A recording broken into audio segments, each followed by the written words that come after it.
Salut à toutes et à tous. Aujourd'hui, on continue notre série sur JavaScript en découvrant un sujet très pratique. Comment déclarer un objet, comment modifier ou ajouter des données dans un objet, comment accéder aux valeurs stockées dans un objet. Tu verras que c'est super simple et ça va énormément t'aider pour organiser ton code.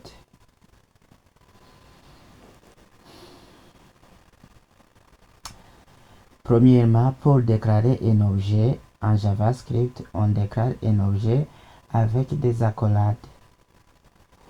Je vais vous montrer l'arborescence de notre projet. Souvenez-vous que la fois passée, on avait travaillé sur deux objets. Mais puisque on commence une nouvelle vidéo, j'arrive tout cela. Je vous montre l'arborescence. On a un projet JavaScript qui contient des fichiers index.html, script.js.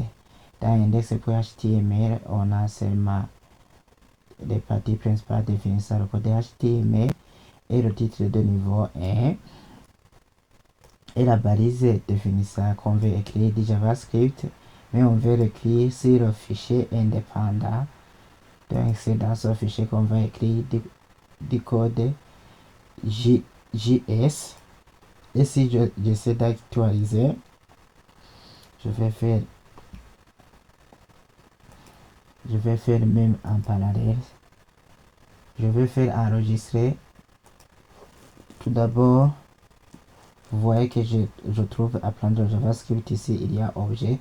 Dans la console, il n'y a pas quelque chose. Ce qui correspond à notre résultat, puisque dans index.html, on a seulement son titre, apprendre JavaScript, et le titre du navigateur, objet seulement. Et on travaille sur script.js. Donc, on va déclarer un objet qui s'appelle personne. Donc, comme pour les autres, on utilise le mot create personne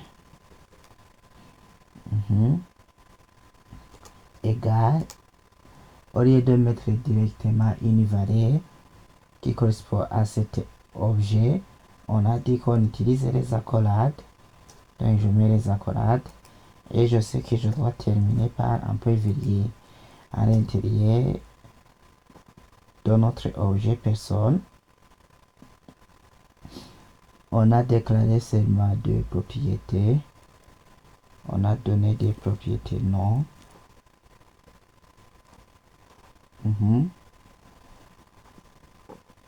C'est non.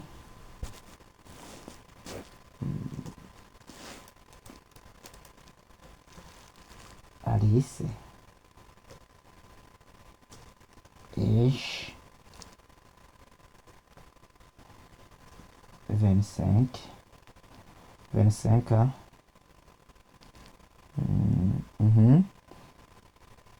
Et puis si j'essaie d'afficher quelque chose, je mets console.log. On a vu que pour afficher les choses, on utilise console.log.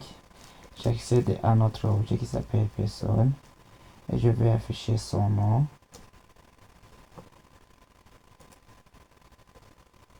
Est-ce que je trouve ici dans la console Alice? Si j'enregistre, et oui, je trouve Alice.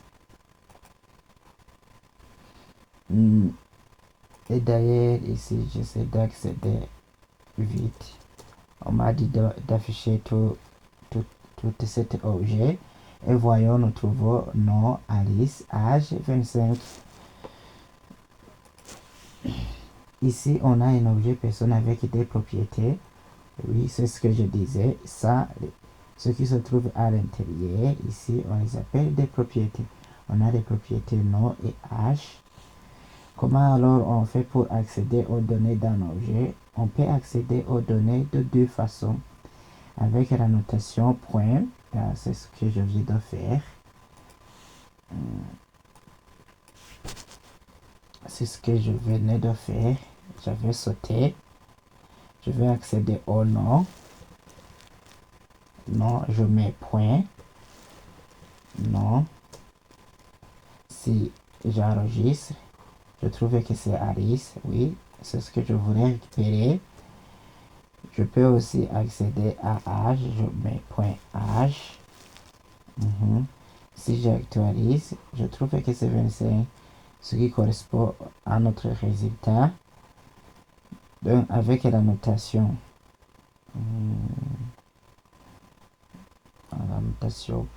avec la notation point, on vient de terminer, mais aussi on peut utiliser la notation clocher utile si on a un nom de propriété spéciale ou dynamique. Donc ici on veut changer du nom par après, on peut utiliser la notation de clocher.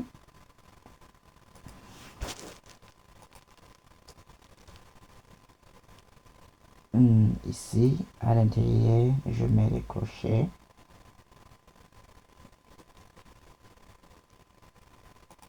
Seulement si j'actualise, on trouve bien le résultat que c'est Alice, puisque ici c'était 25, ici c'était Alice, mais ici on a affiché tout l'objet, ce qui contient tout l'objet. Ici on trouve que c'est Alice.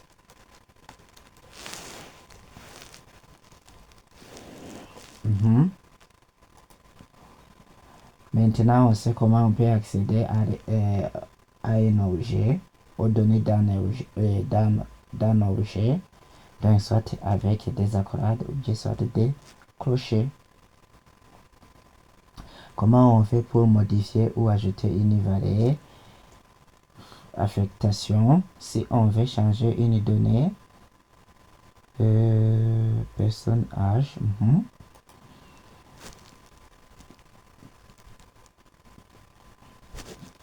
vous voyez ici que la personne Alice a 25 et on veut changer son âge. Je mets personne âge au lieu de 25, je mets 26. Et si j'essaie d'accéder au nouveau âge, est-ce que c'est nécessaire d'accéder au nouveau âge?